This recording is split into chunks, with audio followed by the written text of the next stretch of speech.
contoh lagi yang di depan kita, yang kita sama-sama ketahui, yaitu seorang alim yang luar biasa, Kiai Haji Ahmad Dahlan.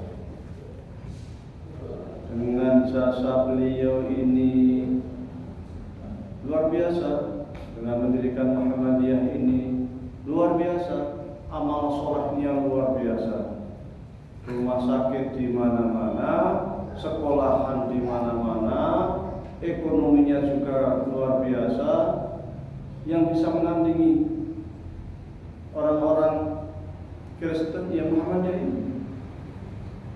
Dulu kita terbelakang, yang maju mereka. Kalau mau sekolah favorit ya sekolahnya mereka. Ya, di sini di mana diparakan kalau sakit ya ke rumah sakit ya ke Istimewa ya. Tapi ada Muhammadiyah, ada PKU. Nggak ada di Indonesia ini sebuah ormas yang punya universitas sebanyak Muhammadiyah. Resmi di bawah Muhammadiyah, bukan yayasan. Bukan di bawah yayasan, tetapi resmi di bawah Muhammadiyah. Nggak ada. Yang punya sekolah segini banyak, enggak ada. Rumah sakit segini banyak, enggak ada. Selain Muhammadiyah. Ini kekuatan apa? Kekuatan satu orang alim yang bernama Kiai Haji Ahmad Dahlan. Maka meskipun umurnya enggak banyak, berapa ini Kiai Ahmad Dahlan umurnya? 56. Enggak nyampe 60. 56. Tapi pengaruhnya sangat luar biasa sampai sekarang. Ini adalah karunia Allah yang diberikan kepada orang alim. Maka benar sekali di sini, satu orang alim sangat ditakuti oleh setan dibanding 1000 orang bodoh rajin ibadah. Karena kalau dia bodoh rajin ibadah hanya untuk dirinya, tapi orang alim pengaruhnya satu saja, pengaruhnya sangat luar biasa. Maka setan takut sekali dengan orang ini. Ya. Baik, kita lanjutkan. Sebelum saya lanjutkan, apakah ada pertanyaan? Ada ya. Ikuti. Wa qala sallallahu alaihi wasallam.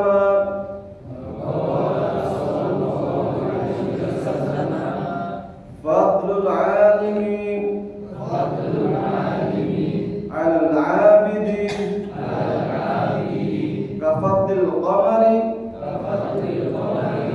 ليلة البدر على سائر الكواكب.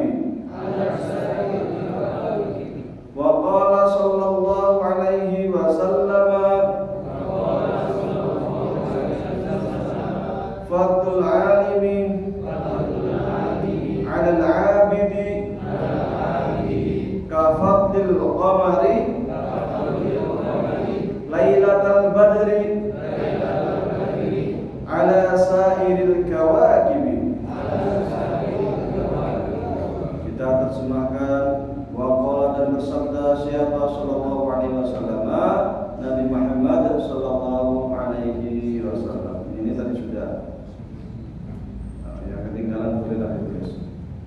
Fadlul alimi, keutamaan orang alim. Fadlul alimi, keutamaan orang alim.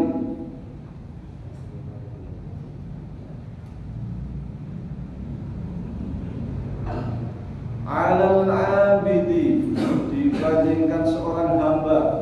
Maksudnya hamba biasa, orang awam maksudnya. Dibandingkan seorang hamba. Kasih dalam kurung orang awam.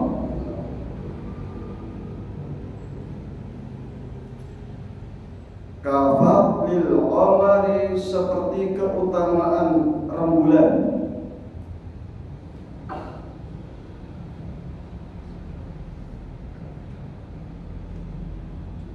Seperti keutamaan rembulan. Lailatul Badri, malam purnama. Lailatul Badri, malam purnama. Ala sairil kawakibi, dibandingkan semua planet-planet. Ala sairil kawakibi, dibandingkan semua planet-planet.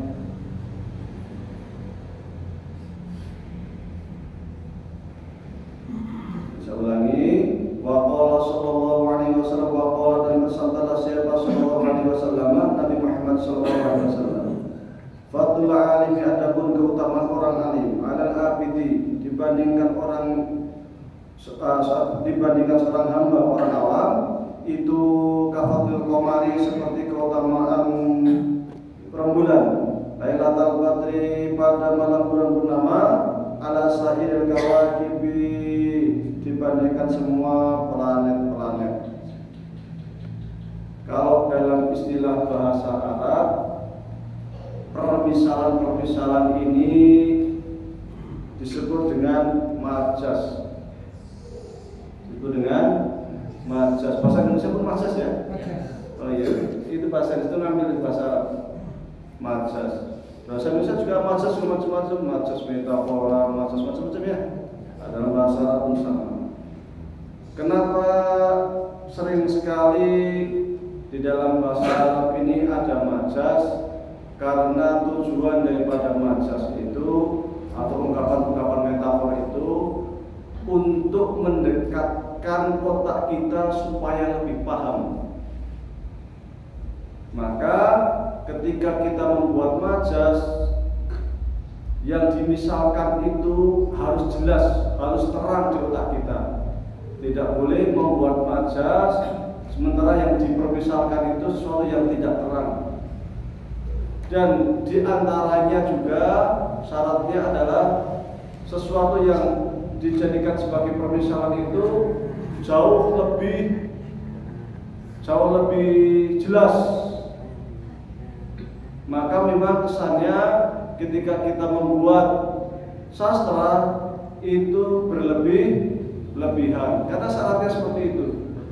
Kalau saya mempermisalkan orang pemberani, wah dia ini berani sekali, kalau perang luar biasa ini, kayak singa dia udah berperang.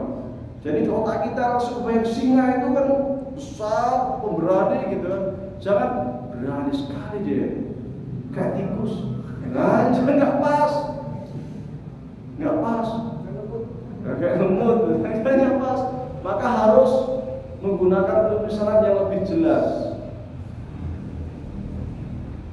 Dia itu orangnya ganteng banget, wajahnya penuh cahaya, kayak lilin. Nah, lilin kecil, kayak bulan purnama, baru nampak gitu. Jadi lebih jelas. Maka ketika kita belajar balaghah itu nanti ada namanya syarat ketika hendak membuat permisalan.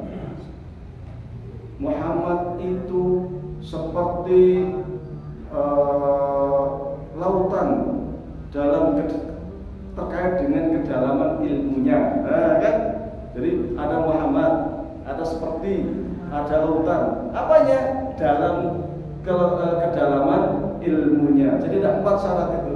Musabbah, musabbabi, dalam istilah balaghah. Ada tasbih dan wajhu asyfi. 4 ini.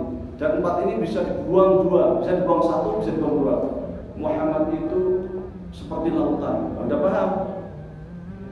Nah, tanpa menyebutkan dalam kedalaman ilmunya, dengan catatan memang kata-kata ini sudah umum. Kalau di Indonesia itu ya namanya daun itu melambai-lambai gitu kan. Daun itu melambai-lambai. Mana ada daun tangan. Ini permisalan itu. Nah, sama dalam bahasa Arab. Maka kita ketika menghadapi sastra Arab itu harus kita tempatkan sesuatu sebagai sebuah sastra.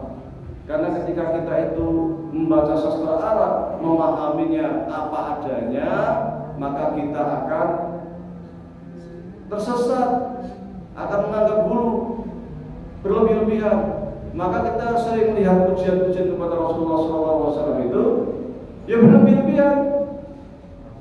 Nah, ini kan kayak sini kan kafatul qamari, Lailatul Badri pada bulan purnama. Rasul pun disebut bulan purnama.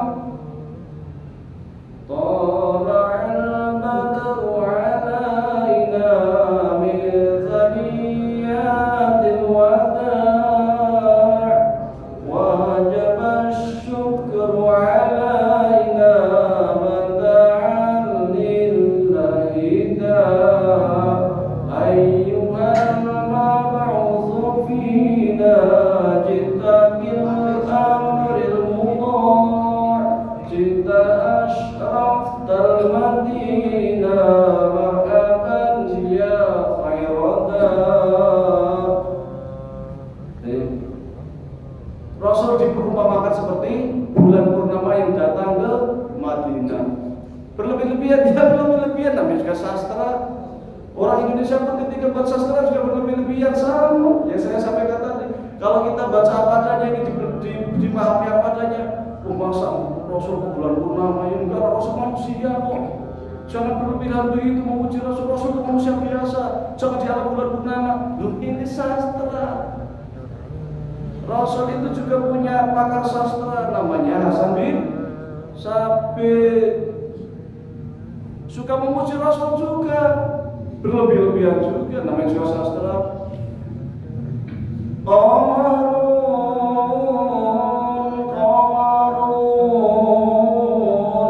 Qamarun sidnan nabi qamarun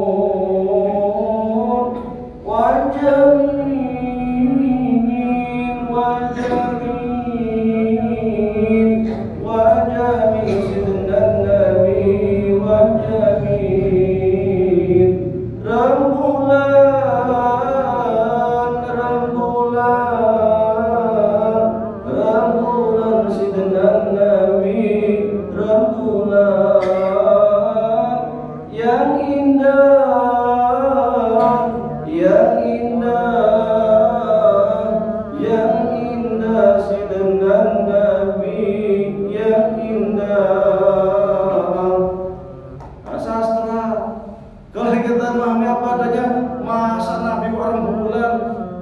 sesat, hulu, berlebih-lebihan, ya nggak seperti itu.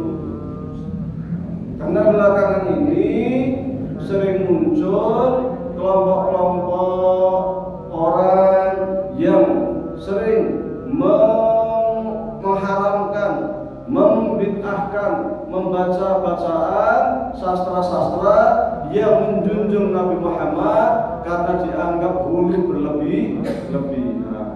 Padahal Hasan bin Sabit ini sahabat Nabi, ya berlebih-lebihan, Nabi Muhammad nggak tersinggung, biasa saja.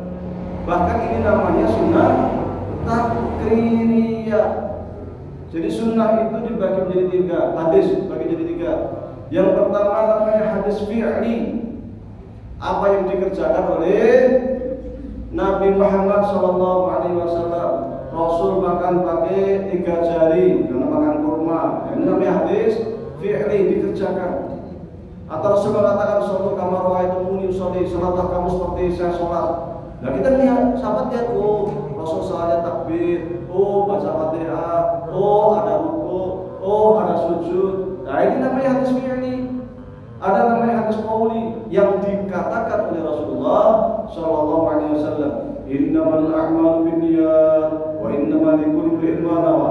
Nah ini kan hadis qauli, Rasul mengatakan bahwa segala sesuatu itu dimulai bergantung kepada niat. Ini perkataan. Jadi kalau ada qala Rasulullah SAW, nah seperti yang kita baca sekarang ini, faqihul wahidul mutawallikun asyhadu ala syaitani min alfi abidin mustahidin jailin walakin. Ini perkataan Rasul, maka ini disebut sebagai hadis qauli. Yang ketiga ada namanya hadis takriri, yaitu sesuatu yang disetujui atau tidak ditegur oleh Rasulullah SAW. Ada sahabat makan di hadapan Rasulullah SAW, namanya dog. Dog itu hampir mirip kayak kadal, tapi kulitnya agak lebih keras. Makanya tumbuh-tumbuhan kayak, ya hampir-hampir kayak kadal. Kita orang Indonesia sering nyebutnya kadal Arab. Itu disembelih satu di samping panggang, makan. Kita lihat dalam makan kadal mau dimakan itu, dimakan itu. Rasul dipersilahkan makan, Rasulnya nggak makan. Tetapi Rasul dia melihat sahabat makan, dibiarin aja. Ini artinya apa? Artinya halal boleh. Ini hadis takriri. Ketika Hasan bin Sabit bersenandung memuja Nabi Muhammad SAW, Rasul nggak negur. Berarti itu bagian dari hadis takriri atau sunnah takririyah. Kesimpulannya, memuji-muji kanjeng Nabi Muhammad SAW itu bagian dari sunnah, karena kita bangga dengan kanjeng Nabi Muhammad SAW. Orang Quran aja memuji Nabi, wa innaka la'ala khuluqin adzim. Jelas Quran, engkau itu wahai Muhammad akhlakmu sangat mulia. Quran aja memuji kok. Masa kita ketika memuji Rasulullah nggak diperkenalkan, mengatakan kita sama pimpinan kita, kita sanjung-sanjung, sama pendiri Muhammadiyah, Kiai Ahmad Dahlan kita sanjung-sanjung, sampai fotonya ditempel-tempel di AUM. Masa giliran memuji Nabi? Oh jangan, itu berlebih-lebihan, nggak boleh, aneh. Ini bagian dari kecintaan kita kepada kanjeng Nabi Muhammad SAW. Dinyanyikan, ya nggak apa-apa mau dinyanyikan, itu kan sastra syair. Hasan bin Sabit juga dinyanyikan, nggak ada masalah itu.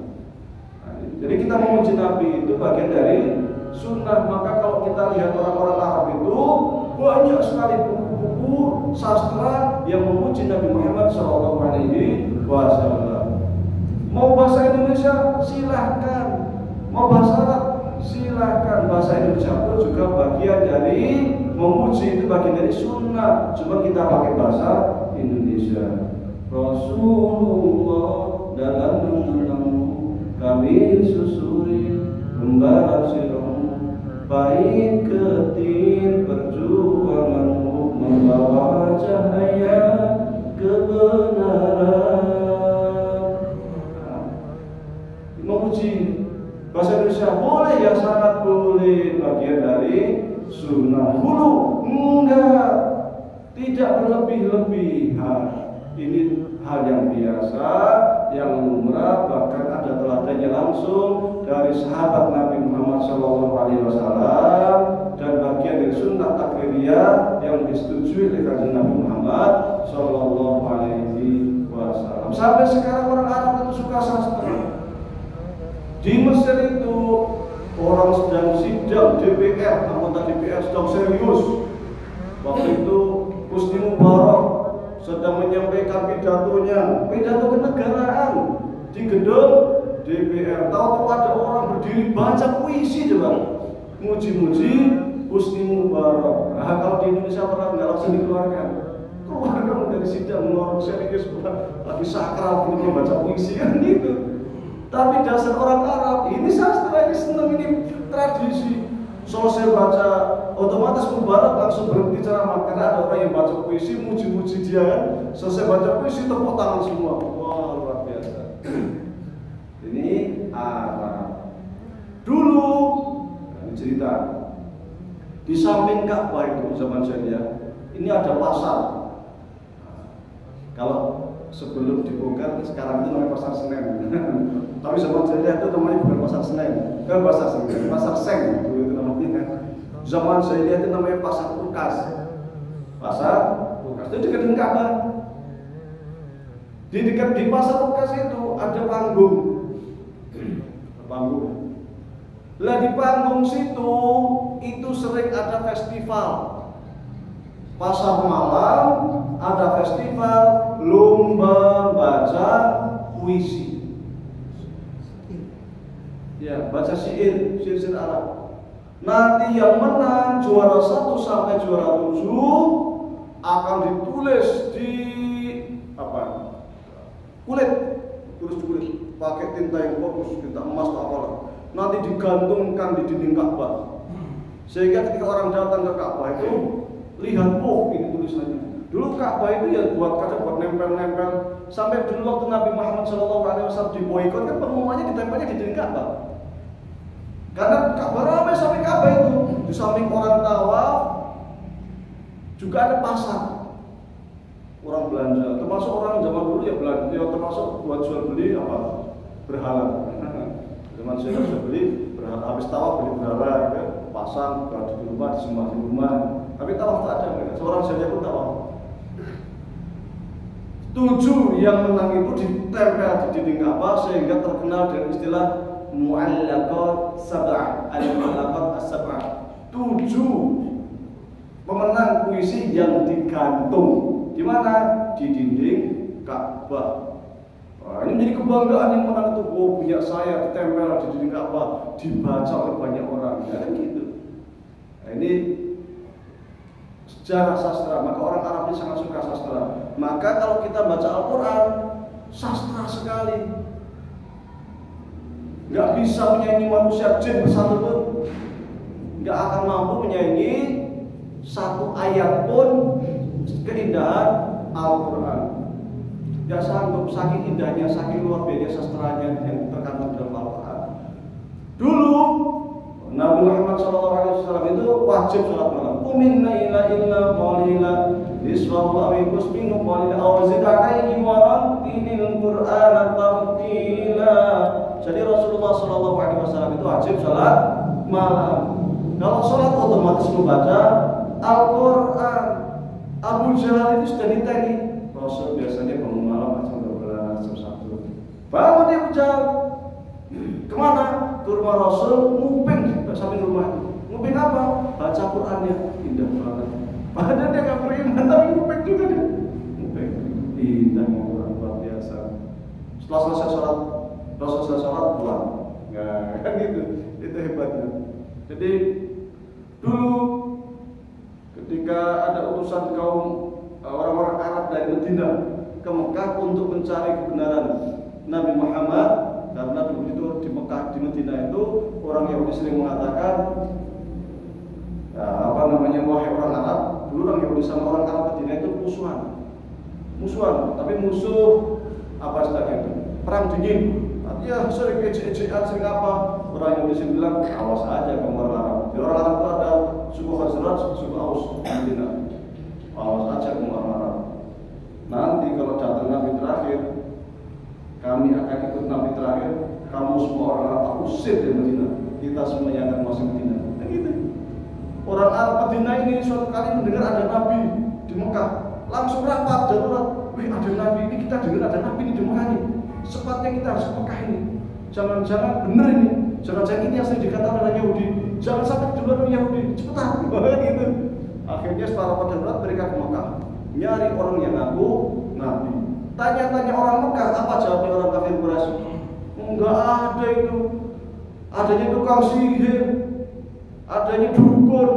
Pokoknya kamu kalau ada yang menunjukkan orang yang ngaku Nabi, kalau dia sudah baca mantra, tutup telingamu. Kenapa? Itu kamu nanti akan ikut itu bacaan sihir itu. Dukun itu bahaya. Maksudnya mantra-mantra sihir itu apa? Al-Quran. Karena orang siapa saja kalau dengar Al-Quran itu udah otomatis dia.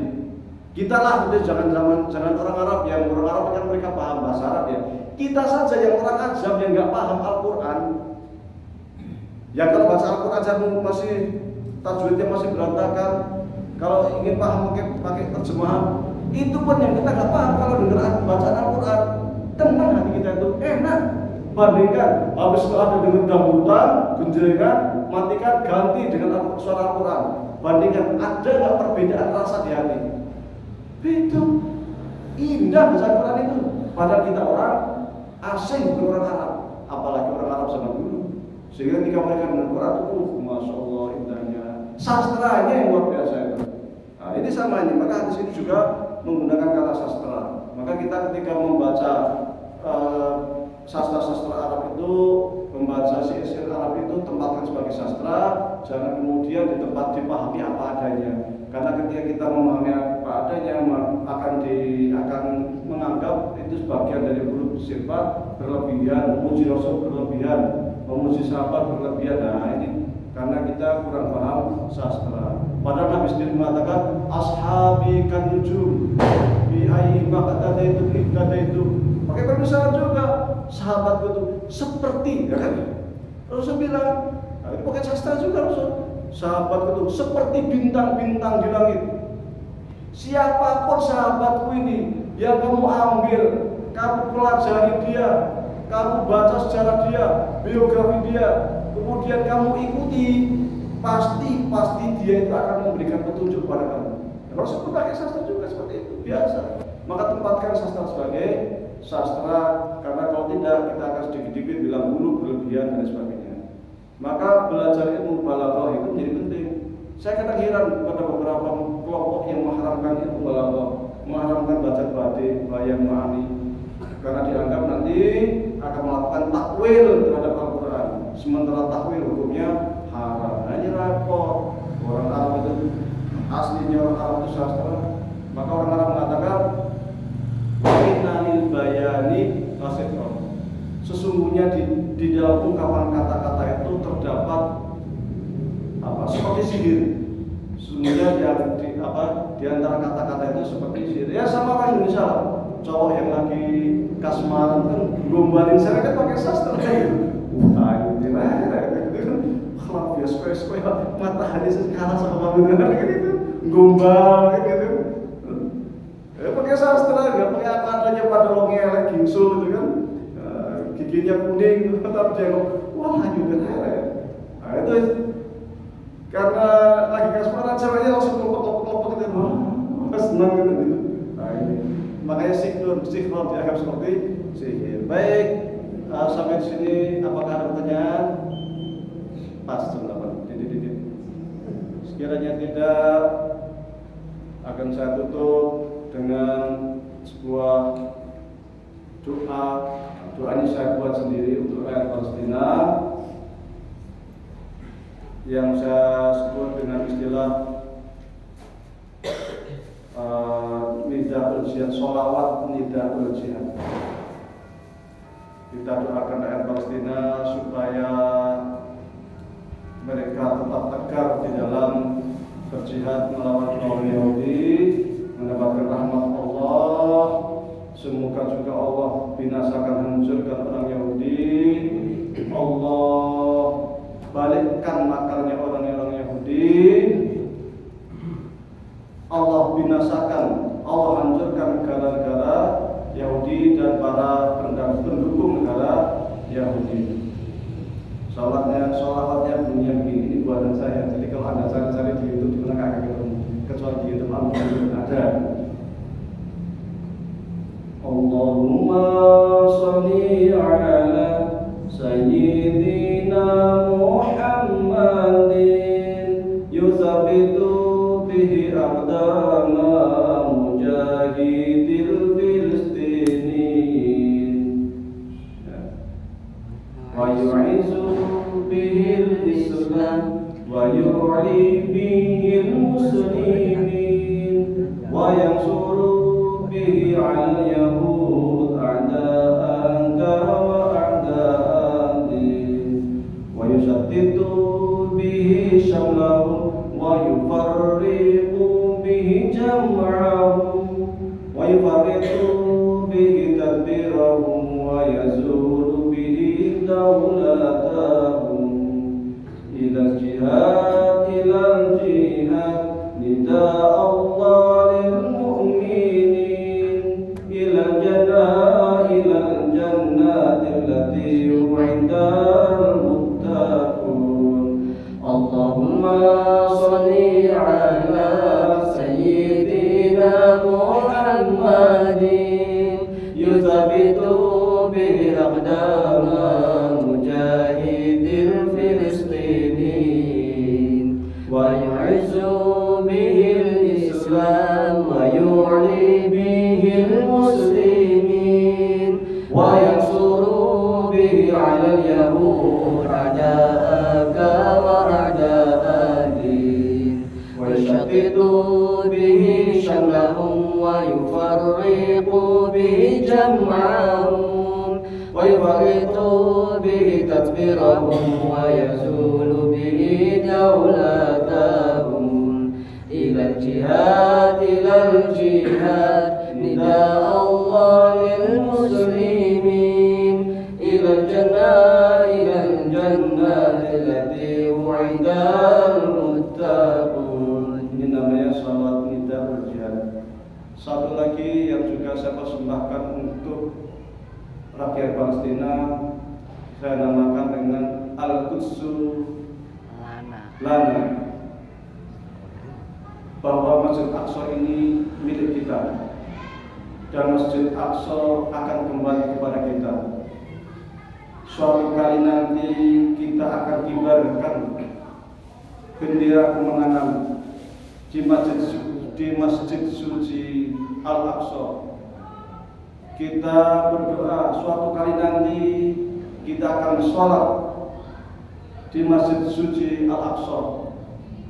Kita akan bersihkan Masjid Suci Al-Aqsa dari najis orang-orang Yahudi.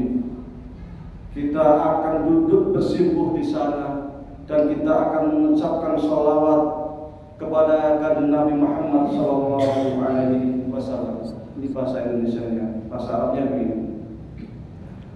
Al-Qudsu lana tunadina wa sata'udu ilaina ya Rabbana naf'u rayatana aliyatan fakhafatan fakhran lana wa li ummatina fakhran lana wa li ummatina wa nusalli fiha wa nutahhiruha min anjasil yahuda wa nusallimu ala khairil baraya ala khairil baraya salatullah salamullah ala taha rasulillah salatullah salamullah ala yasin habibillah ala yasin habibillah